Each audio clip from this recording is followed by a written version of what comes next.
Kalau sebulan 15 hari kerja, udah 3 juta. 3 juta. Bayar tenaga kerja saja. Itu yang membuat petani kita kosnya tinggi. Benar. Terus yang ketiga, hemat waktu. Petani kita kalau kerja konvensional, nyiram saja butuh waktu 8 jam. Dari pagi sampai sore nyiram saja.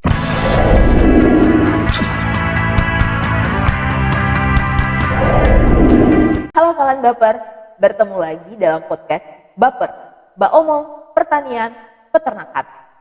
Hari ini kita kedatangan tamu dari Pulau Dewata Bali, yaitu Bli Agung Wedatama.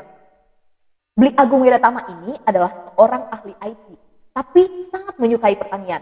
Ayo kita simak bagaimana sih tipsnya dan motivasi-motivasinya dalam pertanian.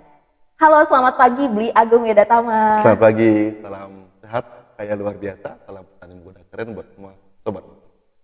Selamat pagi, salam muda. Gimana? Salam sehat, kaya luar biasa, Salam sehat, kaya luar biasa. salam petani muda keren. Salam petani muda keren. Petani muda keren, itu ya slogannya ya, petani muda keren. Apa sih motivasi-motivasinya untuk petani muda keren ini? Jadi kami di Bali mengembangkan movement Gerakan ya berupa spirit ya. untuk mengajak sebanyak-banyak anak muda untuk kembali ke sektor pertanian. Kenapa sih harus anak muda? Ya, karena kan masa depan bangsa ini ya anak muda. Banyak orang bilang tahun 2002, 2030, 2035, 2040 Indonesia akan ada bonus demografi. Iya. Dia akan jadi bonus demografi jika anak-anak muda kita itu keren, inovator, pekerja keras, termotivasi, dan cerdas. cerdas. Ya, itulah yang melatar belakangi kami di Petani Muda Keren buat movement untuk mengajak sebanyak anak muda untuk masuk sektor pertanian dengan cara yang baik dan benar. Dengan 3 visi. Yang pertama itu, organik. Mengajak anak muda kita udah bertani yang natural farming. Iya. Bertani yang secara alam, bertani yang ramah lingkungan. Yang kedua, healthy life. Healthy Bagaimana life. kita menjaga alam kita agar tetap sehat, tanah kita sehat, air kita sehat, petani kita sehat, dan konsumen juga sehat. Outputnya apa ya? Harapannya kantong petani sehat. Benar. Gitu. Yang ketiga, sustainable business. Jadi aktivitas yang berkelanjutan. Karena tidak ada satupun aktivitas di dunia ini yang lebih berkelanjutan daripada pertanian. Karena kita tanam sekarang, kita pasti akan panen nanti.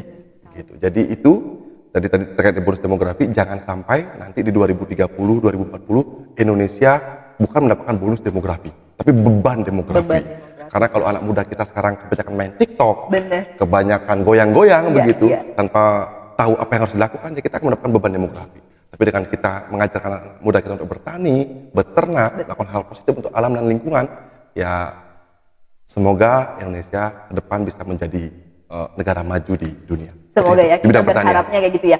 Semoga petani-petani muda kita semakin termotivasi dan semakin bergerak mau ikut memajukan pertanian Indonesia ini ya. Nah, gimana sih pengembangan IT? Sebenarnya kan Bli ini sendiri kan latar belakangnya itu latar belakang teknologi informasi ya. Kenapa sih suka di pertanian dan apa saja sih pengembangan di dunia pertanian terkait di bidang IT-nya? Ya, memang kenapa akhirnya ke sektor pertanian, saya nggak tahu ya. Jadi mungkin Godway, jalan Tuhan. Jadi apa yang diberikan Tuhan untuk saya, itu yang saya syukur dan saya yakin itu yang terbaik. Jadi dan setelah saya jalani, memang aktivitas bertani adalah aktivitas yang terbaik untuk hidup dan kehidupan. Untuk hidup kita bisa mencari penghasilan, bisa menanam, bisa mendapatkan hasil. Untuk kehidupan kita bisa berkarma baik kalau kami di Bali. Berkarma baik ya. Kita bisa menjaga tanah kita, menjaga air kita, memberikan sayur yang sehat, memberikan hasil yang sehat untuk masyarakat. Sehingga ya sinergi harmoni alam dan manusia dapat kita jaga. Jadi awalnya belum kepikiran untuk menjadi petani gitu ya, tapi dengan jalannya Tuhan, jadi yang kedua adalah melihat potensinya. Jadi kalau kita memang melihat sesuatu yang sustainable berkelanjutan, kita melihat kekuatan bangsa ini ya di pertanian. Kalau kita bersaing secara mesin gitu, kita sudah kalah dengan Jepang, sudah kalah dengan Amerika. Kalau kita bersaing dengan teknologi informasi, kita kalah dengan India, kita kalah dengan Cina. Kita apa sih kekuatan bangsa ini ya? Pertanian, peternakan, perikanan. Kenapa kita anak-anak muda bangsa tidak fokus di sini? Sehingga kita bisa menjadi raja di tanah kita sendiri, selanjutnya menjadi raja untuk dunia, begitu. Kenapa kita nggak memanfaatkan alam yang sudah diberikan Tuhan ini? Betul, anugerah terindah yang Tuhan sudah berikan untuk Indonesia. Gitu. Kita punya matahari sepanjang tahun, kita punya laut yang sangat luas, kita punya hujan. Kita cuma punya 2 musim, gitu. Aja ya? Hujan dan kemarau. Jadi sepanjang tahun kita bisa menanam. Jadi menanam adalah hal yang paling baik, yang paling luar biasa dan sustain yang bisa kita lakukan di negeri ini, negeri Nusantara. Seperti itu. Ini sangat-sangat motivasi yang sangat-sangat luar biasa. kita juga mau tahu nih, apa saja sih kesuksesan Bli yang sudah ditanamkan, yang sudah Bli raih nih di bidang pertanian terkait IP ini. Jadi sukses itu adalah saat kita bisa bersyukur di kala kita suka dan duka. Oh iya. Kalau definisi saya ya, jadi sukses itu saat kita bisa bersyukur saat walaupun kita dalam suka maupun duka. Ya, gitu jadi ya. sukses itu sangat holistik, sangat global. Jadi sudut pandangnya perspektif kalau saya pribadi, jadi everyday saya sukses. Everyday gitu. Ya, saat kita bisa melihat matahari, saat kita masih bisa bertemu teman-teman petani, saat kita bisa ketemu kebun, itu sudah sukses. Karena kalau kita mengukur sukses dengan cara pencapaian sesuatu, ya saya rasa sukses tidak akan ada ujungnya, begitu. Jadi bagaimana kita bisa bersyukur, itulah kesuksesan. Terus yang kedua tadi, kenapa akhirnya menggunakan teknologi itu penting untuk pertanian?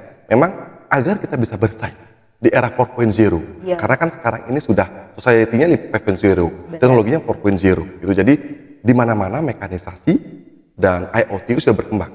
Di Amerika, Jepang, Belanda, dan baru Australia sudah berkembang 10 tahun lalu. Tahun 2000-an mereka sudah pakai IoT, sudah pakai smart farming. Kita belum mulai apa-apa, kita masih konvensional. Itu yang membuat kenapa anak-anak muda di Indonesia tidak mau jadi petani. Sedangkan di negara lain, di Jepang, di Selandia Baru, di Belanda, yang kaya itu ya petani. Yang ada di top piramida itu petani. Jadi orang yang punya lahan, dia yang kaya raya. Begitu. Tapi ironi terjadi di bangsa ini. Petani menjadi kaum marginal. Malah menjadi buruh ya. Betul. Itu nanti kita masuk ya. Jadi perbedaan petani dengan buruh tani itu berbeda. Nah, itu kita lakukan di Petani Muda Keren. Bagaimana kita mengempower anak-anak muda kita, petani-petani kita menjadi petani, menjadi penjaga tatanan negara Republik Indonesia. Benar-benar menjadi penjaga tatanan negara Indonesia. Menjadi penjaga tanah air negara Indonesia. Jadi bukan menjadi buruh tani. Karena berbeda petani dengan buruh tani. Kalau buruh tani, mereka bekerja, mereka digaji setiap hari.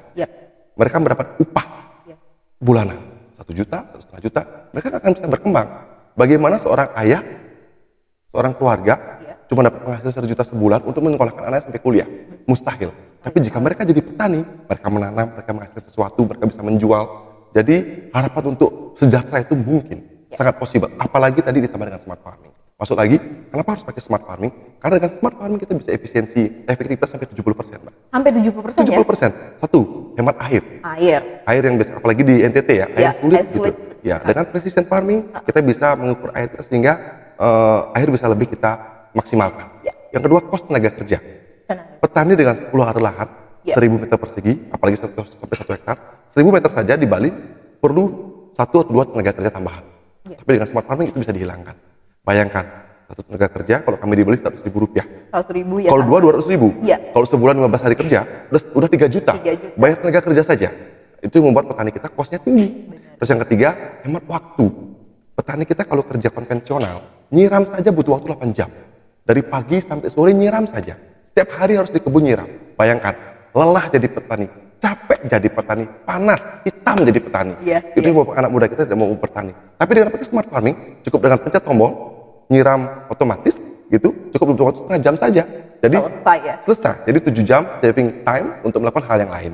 Jadi bisa nambah kebun baru, bisa melakukan aktivitas lain, bisa ikut seminar, bisa belajar, atau bisa melakukan bisnis perdagangan atau apapun. Jadi nggak ada alasan kalau petani-petani sekarang takut kotor, takut jorok gitu, nggak ada alasan lagi. Tidak, ya. Jadi memang smart farming ini, teknologi ini memang wajib dilakukan di era sekarang. Karena kalau kami punya moto di Petani Muda Keren, kalau tahun 2022 bertani masih konvensional, mending nggak usah bertani. Nggak usah bertani kalau masih konvensional ya. Bertani harus pakai smart farming, harus pakai IoT, harus pakai mekanisasi. Sehingga era bertani bisa lebih mudah, menyenangkan, dan bersaing gitu. Jadi kenapa di negara ini kita banyak impor, Mbak? Coba kenapa hasil tani kita banyak impor sampai hari ini? Karena cost of goods sales kita tinggi, HPP pertanian kita tinggi. Jadi itu yang membuat kita nggak bisa bersaing. Contoh, kita produksi bawang di dalam negeri, HPP kita 15.000, sedangkan Cina jual bawang putih 8.000 gitu. Iya, lebih murah di sana. Kita impor dong akhirnya. Gitu. Ya, apalagi pebisnis kan, teman-teman pengusaha importir dia pasti impor, ngapain di dalam negeri. Itu kenapa mahal kita? Karena kita tidak pakai teknologi, mereka pakai teknologi, Mbak. Gitu. Jadi tadi itu, jadi dengan teknologi kita bisa menghemat 3 cost biaya, cost waktu, dan cost tenaga kerja. Jadi banyak hal bisa kita save. Itu yang kita dapatkan kemarin dengan teknologi smart farming, nanam bawang merah, HPP kita dapat 4.000 sampai 5.000 rupiah. Jadi lebih murah dari luar negeri. Jadi petani yang menang, konsumen juga menang. Bayangkan kalau konsumen dapat harga 10.000, 12.000 stabil gitu kan senang. Petani udah dapat profit 100% gitu. Jadi everyone win gitu, dan kita pun tidak harus impor jadinya. Gitu. Berkaitan dengan smart farming ini, Nah, ada juga kalau Bli juga sebagai koordinator dari P4S Petani Muda Keren. Ya. Nah, apakah di seluruh P4S ini juga menerapkan smart farming dan konsep yang harus organik ini? Bagaimana sih Ya. P4S-nya? Jadi tujuan kami Petani Muda Keren lahir sebenarnya adalah untuk bermanfaat untuk sebagai banyak orang. Bermanfaat untuk banyak orang. Ya, kita sharing knowledge kita kumpulin para champion untuk mendeliver ilmu mereka. Karena ilmu terbaik adalah ilmu yang didapat dari praktisi, orang yang melakukan. Dan praktisi kami, champion kami sudah bertani berpuluh-puluh tahun. Petani stroberi, petani pepaya, petani sayur organik, petani macam-macam, berbagai macam. Itulah kami kumpulkan di Petani Muda Keren. Kita bersinergi bersama-sama membuat wadah yang bernama P4S, Pusat Pelatihan Pertanian Pedesaan Swadaya. Kenapa kami buat P4S? Agar berbadan hukum. Gitu, karena selama ini kita buat pelatihan tidak ada badan hukumnya, jadi benar-benar untuk sharing saja. Yang ada P4S, jadi peserta bisa dapat sertifikat, pengajar kami juga dapat legitimasi gitu secara legal. Terus tujuan P4S itu ya satu, untuk mentransfer knowledge pertanian ini sehingga mungkin banyak orang mendapatkan ilmu yang benar tentang pertanian. Yang benar ya, ilmu yang benar. Ya, dan untuk memperpendek nilai kegagalan. Karena kalau saya contoh bertani organik dengan Gede Suardito, champion kami di Goblek di Bali, kegagalan saya mungkin lebih kecil. Saya bisa menghemat kegagalan sampai 80% karena saya harus mencoba dari awal. Teknik membuat bedengan, teknik memupuk, teknik menyiram, teknik membibit, semua sudah diajarkan dengan baik berdasarkan pengalaman beliau-beliau ini. Ya, itu yang kita lakukan di Petani Muda Keren. Seperti itu. Dan memang visi kita adalah natural farming. Natural farming. Ya, kita tidak bilang organik kan, organik certified. Karena belum semua kebun kami certified gitu. Kita bilang natural farming, bertani yang selaras alam, menggunakan pupuk organik, menggunakan agen-agen hayati, menggunakan pestisida nabati gitu, dan mikroba alam, sehingga kita bisa terjadi keselarasan dalam manusia dengan alam. Karena kami yakin dengan kita memuliakan alam, alam akan memuliakan kita. Seperti yang tadi Bli bilang ya, selain petaninya juga sehat, konsumennya juga sehat, alam juga kita sehat kayak gitu ya. Nah, terakhir nih Bli, apa sih harapannya dan motivasinya buat petani-petani muda yang lain nih, supaya mereka juga termotivasi untuk menerapkan smart farming di tempat-tempat mereka?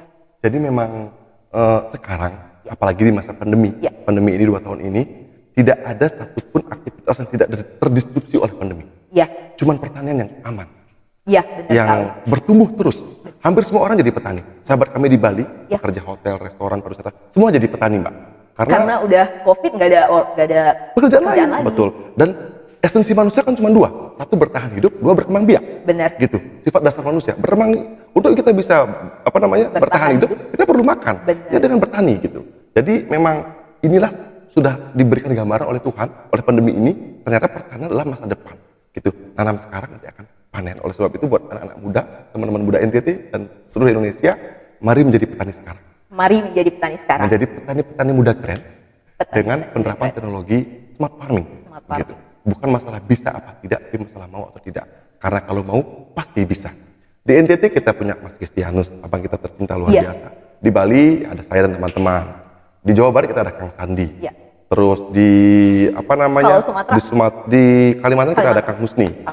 Kalau di Sumatera kita ada Bang Atila, terus ada Bang Slamet, ada Bang Susanto. Jadi banyak sekali teman-teman hebat yang menjadi role model kita, yang bisa mengajarkan kita, dan mereka orang-orang baik, orang-orang hebat yang pasti mentransfer knowledge mereka dengan gratis begitu. Jadi bukan masalah bisa apa tidak, mau atau tidak.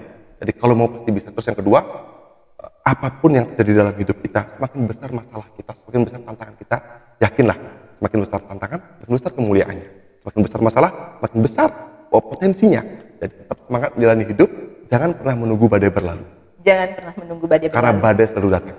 Karena badai selalu datang. Mari kita menari dalam badai. Menari dalam badai. Menjadi petani-petani muda keren. Menjadi petani-petani muda keren.